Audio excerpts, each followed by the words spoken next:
दोस्तों आज मैं बात करूंगा बुराई करने वालों सावधान हो जाओ, मेरे ये सुधर जाओ। आज बाइबल बुराई के ऊपर क्या कहती है? क्या मेरे प्रियो आपको कभी पता है कि यीशु मसीह ने कहा है कि बुराई करने वाला मनुष्य लौट आए, क्षमा मांग ले या फिर अनुग्रह के द्वारा वो उसमें आ जाए तो बचा लिया जाएगा। क्योंकि आज हम बात करेंगे बुराई के ऊपर।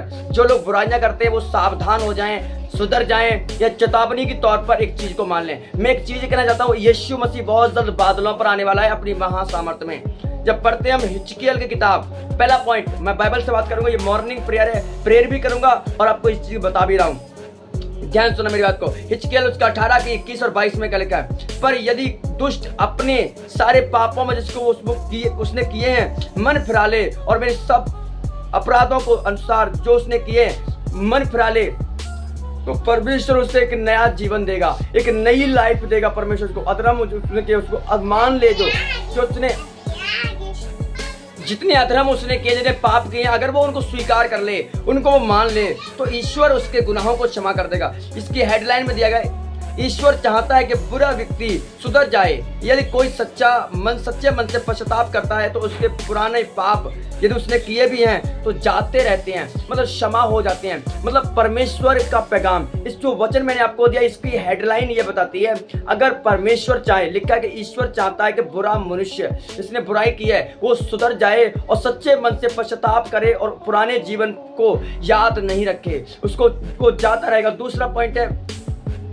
पॉइंट है परमेश्वर दया करने वाला और परमेश्वर विलंब से कोप करने वाला परमेश्वर है। हम पढ़ेंगे प्रभु अपने लोगों को दूर नहीं रख सकता है, ठीक है। परमेश्वर अपने लोगों को दूर नहीं रख सकता है, इसलिए बाइबल कहती है कि पश्चाताप करो, मन फिराओ और लौट आओ। लेकिन हर एक मनुष्य अपने अपने गुनाहों से तौबा करे और लौट आए परमेश्वर के पास में। परमेश्वर चाहता है कि हर कोई जो बुराई करता है सुधर जाए और पश्चाताप करके एक नया जीवन को ले।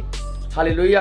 परमेश्वर चाहता है हर कोई जो मनुष्य बुराई करता है, अपराध में, पाप में, गुनाह में, कुछ चाहता है कि ये पश्चाताप करें और मेरे पास लौट आए कि मैं एक नया जीवन इनको दूं, एक अनंत काल की लाइफ दूं। जैसे कि मैंने आपको अभी दूसरी वीडियो में बताया था कि रैप्चर जल्दी होने वाला है, यीशु मसीह का आना बहुत नजदीक है। इसलिए पश्चाताप करो, मन फिराओ और लौट आओ, क्योंकि स्वर्ग का राज्य निकट आ चुका है। प्रभु यीशु मसीह ने मुझे बोला कि 2025 में तैयारी बनाओ, क्योंकि बहुत जल्द मैं बोल रहा हूँ यीशु मसीह का आना नजदीक है। ये 2025 और 26 ये तैयारी का साल होंगे। अब जो लोग तैयार हैं वो लोग उठा लिए जाएंगे रैप्चर के दिन, और जो लोग सो रहे हैं उनका मैं कुछ कह नहीं सकता हूँ। पर बाइबल कहती है यदि हम पाप करते हैं तो अपने पाप को मान लें, अपने गुनाहों को मान लें। अगर आप बुराई करते, बुराई करना भी एक बहुत बड़ा अपराध है, बहुत बड़ा गुनाह होता है। बुराई करने वाला होता है मतलब दूसरे के बीच में दीवार खड़ी करना। मतलब आपको आज उस पाप की दीवार को, बुराई की दीवार को खत्म कर देना है, आज गिरा देना है प्रभु यीशु मसीह के नाम में, तो परमेश्वर आपके जीवन में काम करेगा। अगर आप चाहते कि मैं चाहता तो मैं बुराई खत्म कर दूं, पर हो नहीं पाता है। इसके वजह से परमेश्वर ने चौथा पॉइंट है एक नए जीवन की स्थापना। मतलब एक परमेश्वर ने एक नए जीवन में क्या बोला है हम पढ़ेंगे। इसलिए यदि कोई मसीह में है तो वो नई सृष्टि है, पुरानी बातें देखो बीत गई हैं, देखो सब कुछ नया कर दिया है। अगर आप मसीह में होकर के बुराइयां कर रहे हैं, एक दूसरे खिलाफत कर रहे हैं, तो ये गलत है, क्योंकि यहाँ पे परमेश्वर ने साफ साफ लिखा है यदि कोई मसीह में है तो वो नई सृष्टि है, पुरानी बातें बीत गई हैं। अगर आप मसीह में आकर भी बुराइयां कर रहे हैं इसका कोई फायदा नहीं है। इसका आपको परमेश्वर दंड देगा कि आदम हवा ने यही गलती की थी, पाप करके छुप गए थे। आज लोग पाप करके छुप जाते हैं, मानते नहीं है। अगर आपने गलती की है, आपने गुनाह किया है, जाने अनजाने में जो भी गलती हो गई है, आप उसे मान लो, परमेश्वर के सामने जाओ और प्रभु को बोलो परमेश्वर मुझसे ये गलती हो गई है। तो परमेश्वर क्या करेगा? वो कहेगा कि सच में ये मुझसे प्यार करता है और परमेश्वर आप पर दया दिखाएगा और करुणा दिखाएगा। कि लिखा है कि जो मसीह में है वो नई सृष्टि है, पुरानी बातें बीत गई हैं, परमेश्वर सब कुछ देखो नया कर दिया है। और इसमें लिखा है 5वां पॉइंट, प्रभु बुला रहा है, अभी समय है। यशायाह में लिखा हुआ है प्रभु बुला रहा है, परमेश्वर आपको बुला रहा है। बुराई को छोड़ करके, नफरत को, जलन को छोड़ करके आप उसके पास में आ जाएं। यहोवा तब सबको ढूंढने के लिए निकलेगा। यहाँ पे बाइबल क्या कहती है? परमेश्वर लिखा है कि धर्मी और दुष्ट दोनों का न्याय करेगा। लिखा है कि अगर धर्मी मर मर के जीरा तो दुष्ट का कहाँ ठिकाना होगा। इसलिए आपको पश्चाताप करना है, अभी समय है, अभी टाइम है। इसलिए बार बार परमेश्वर मुझे एक ही टॉपिक पर मुझे अगुवाई कर रहा है कि पाप इसके ऊपर वीडियो बनाओ, बुराई के ऊपर वीडियो के। आज अधिक से अधिक लोगों के अंदर जलन है, ईर्ष्या है, पाप काम कर रहा है। आदम और हवा पाप करके प्रभु से दूर हो गए, उनके बीच परमेश्वर के और मनुष्य के बीच एक दीवार खड़ी कर दी पाप ने। वो पाप की दीवार थी। आज उस पाप की दीवार को, उस नफरत की दीवार को, उस ईर्ष्या की दीवार को आज गिरा दो प्रभु यीशु मसीह के नाम में। बाइबल कहते हैं यहोशू की पुस्तक पढ़ते हैं तो यरीहो की दीवार हालेलुया के जयकारे लगाते गिर गई थी। आज मैं कह रहा हूं आप अंगीकार कीजिए, पश्चाताप कीजिए, अपने गुनाहों को स्वीकार कर लीजिए, उन्हें मान लीजिए, पश्चाताप करके उसके पास जाइए। क्योंकि बाइबल कहती है जब परमेश्वर, जब योना को प्रभु ने अगुवाई की कि योना के जब मैं तो बाहरी शहर नीनवे के बीच भेजता हूं, योना गुस्सा होकर भाग गया प्रभु से। वो जानता है कि परमेश्वर विलंब से कोप करने वाला और अति करुणा निधान परमेश्वर, वो मनुष्य को मारने वाला नहीं है, वो दया करने वाला और अनुग्रह करने वाला। योना अच्छी तरह से चीज को जानता था, इसलिए वो भाग गया। जब वो भागा था तो परमेश्वर ने दुख दिया, उसके मुश्किल दी। वो लेकर वो समंदर में गया, मछली के पेट में गया।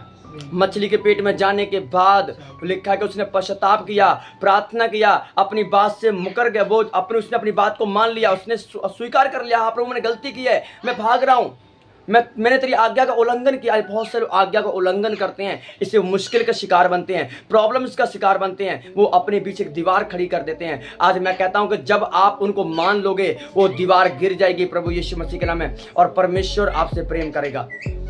परमेश्वर इंसान से प्रेम करेगा, वो छोड़ता कभी नहीं है। पर परमेश्वर कभी कभी आपको आपके मन पर, आपकी हट पर छोड़, जब आप प्रभु की नहीं सुनते हैं तो परमेश्वर आपके मन पर, आपको आपकी जिद पर छोड़ेगा, जो मर्जी कर, मैं तुझ पर ध्यान नहीं करूंगा।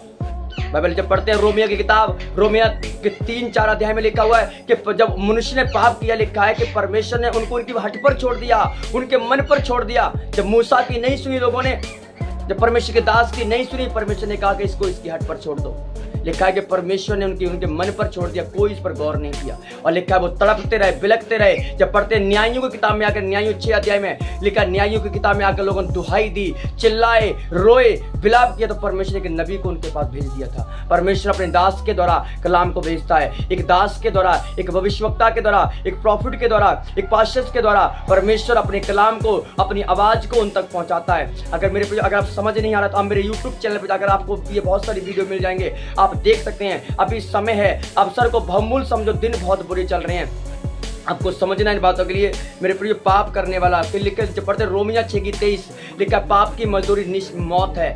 पाप की मजदूरी मौत है, क्योंकि पाप में परमेश्वर कोई इंटरफेयर नहीं करता है, पाप में कोई वो नहीं है, मिलावट नहीं। आपको परमेश्वर पाप में आपके साथ शामिल हो जाए, पाप में साझा कर ले, ऐसा बिल्कुल नहीं। कि वो परमेश्वर पवित्र परमेश्वर, लिखा कि पवित्रताई के कारण वो महाप्रतापी परमेश्वर है, पवित्रता के महाप्रतापी प्रभु। इसलिए आपको पश्चाताप करना पड़ेगा।